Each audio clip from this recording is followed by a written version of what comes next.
langsung membeli beberapa buah mesin. Itu saya lakukan pada saat saya masih kerja.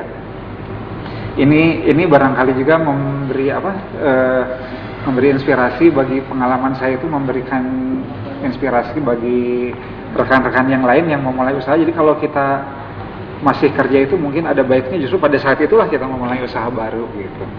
Karena kalau begitu ya katakanlah perusahaan tutup lalu kita baru memulai kerja usaha itu akan berat sekali gitu. Jadi nggak ada backup cadangan gitu ya.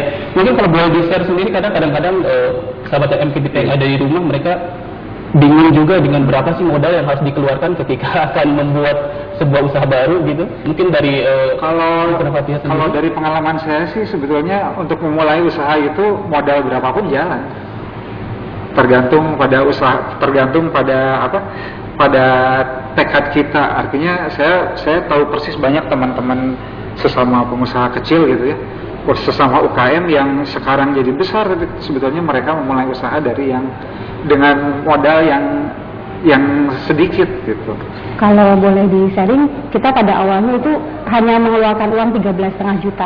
13,5 juta ya? Itu pun urunan. Antara bapak dengan ibu. Ya.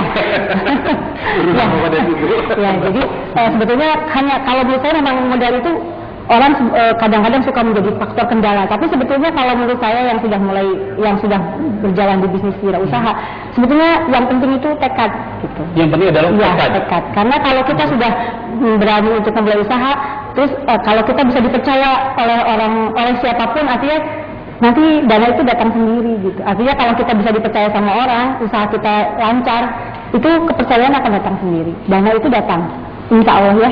Insya Allah. Baik, mungkin kalau boleh saya tahu dan sahabat NKTP yang ada di rumah juga penasaran, apa sebenarnya visi dan misi dari Mukena Fathia ini ketika bapak dan ibu membangun bisnis ini? Ya. Sih enggak ya. Kalau pada saat awal sih kita tuh memang masih mencoba-coba ya.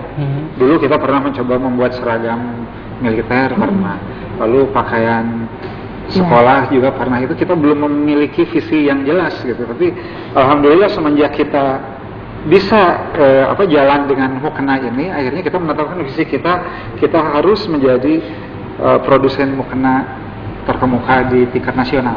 Jadi visinya malah berjalan setelah usahanya berjalan gitu ya. Jadi bukan dibangun dari awal, kita membuat visi dan misi